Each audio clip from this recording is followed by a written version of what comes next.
कमला देवी के घर में दो बहुएं थीं।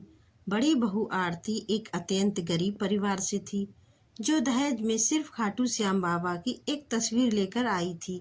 वहीं छोटी बहू ममता एक करोड़पति की बेटी थी, जो चमचमाती गाड़ी और ढेर सारा सोना लेकर आई थी। सास कमला देवी बड़ी बहू आरती से नफरत करती थी।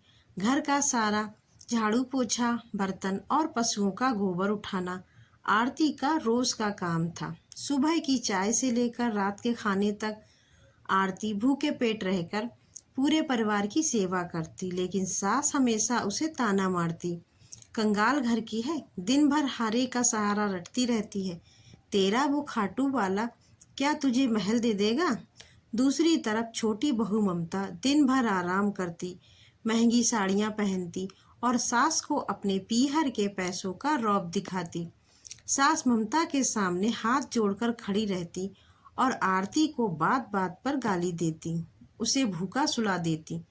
आरती चुपचाप रोती और श्याम बाबा की तस्वीर के सामने कहती, बाबा मेरी सासू माँ को सद्बुद्धि देना, वो मेरी माँ जैसी ही है। वक्त बदला और अचानक एक दिन सास कमला देवी को भयंकर पैरालिसिस मार गया। उनका पूरा शरीर सुन्न हो गया और वो बिस्तर पर आ गईं। अब उन्हें 24 घंटे सेवा की जरूरत थी। अमीर छोटी बहू ममता ने जैसे ही सास की यह हालत देखी, उसने अपने तेवर बदल लिए। उसने साफ कह दिया, मैं कोई नौकरानी नहीं हूँ जो इस बुढ़िया की गंदगी साफ करूँ। ममता ने अपना कमरा अलग कर लिया और सास को एक अंधेरी बदबूदार कोठरी में डाल दिया। यहाँ तक कि वो सास को पानी देने भी नहीं आती थी। सास बिस्तर पर पड़ी पड़ी तड़पती और रोती। तब वही गरीब बड़ी बहू आरती आगे आई। आरती ने अपनी सास की गंदगी साफ की, उन्हें नहलाया और अपने हाथों से दलिया खिलाया। सास अंदर ही अंदर शर्मिंदा थी, लेकिन उनका घमंड अभी भी पूरी तरह टूटा नहीं था। जब डॉक्टरों ने हाथ खड़े कर दिए, एक रात सास कमला देवी की तबीयत बहुत ज़्यादा बिगड़ गई। उनके मुंह से झाग आने लगा। आरती ने रोते हुए छोटी बहू और बेटों से कहा कि माँ जी को अस्पताल ले चलो, पर घमंडी छोटी बहू ममता ने कहा, रात के 2 बजे कौन अस्पताल जाएगा? वैसे भी बुढ़िया अब बचने नहीं वाली, इसके पीछे पैसे क्यों बर्बाद करना? बेटों ने भी अपनी अमीर पत्नियों के डर से माँ से मुंह मोड़ लिया। आरती का दिल टूट गया। जब अपने हाथ खड़े कर दिए तो आरती दौड़कर अपनी कोठरी में गई। उसने खाटू श्याम बाबा की तस्वीर उठाई, उसे अपनी सास के सिरहाने रखा और बाबा के आगे फूट फूट कर रोने लगी। आरती ने बाबा से गुहार लगाई, हे शीश के दानी, हे मेरे श्याम बाबा, आज एक माँ बिस्तर पर दम तोड़ रही है। दुनिया कहती है कि तुम हारने वाले का साथ देते हो। आज यह माँ जिंदगी की जंग हार रही है बाबा, इसकी रक्षा करो, भले ही बदले में मेरी जान ले लो। आरती रोते रोते बाबा के भजनों में लीन हो गई और उसकी आंखों से आंसू बहकर बाबा के चरणों पर गिरने लगे। श्याम बाबा का साक्षात चमत्कार।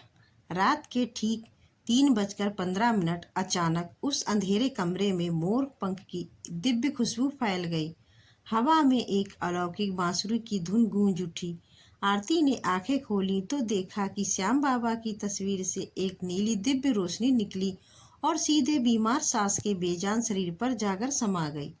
चमत्कार यह हुआ कि जो सास पिछले 6 महीने से एक उंगली तक नहीं हिला पा रही थी, वो अचानक बिस्तर पर उठकर बैठ गईं। उनका लकवा पूरी तरह गायब हो चुका था और उनका शरीर एक जवान महिला की तरह स्वस्थ हो गया था। सास कमला देवी बिस्तर से उतरी और सीधे आरती के कदमों में गिर पड़ी। उनकी आंखों से पश्चाताप के आंसू बह रहे थे। सास ने रोते हुए कहा, बहू मुझे माफ़ कर दे।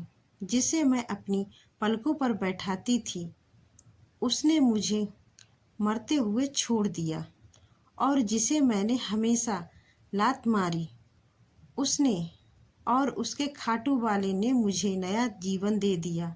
उसी समय छोटी बहू ममता और घर के लोग भी वहां आ गए। सास ने गरजते हुए छोटी बहू से कहा, ममता, मुझे तेरे पीहर के पैसों का कोई घमंड नहीं चाहिए। इस घर की असली लक्ष्मी मेरी बड़ी बहू आरती है।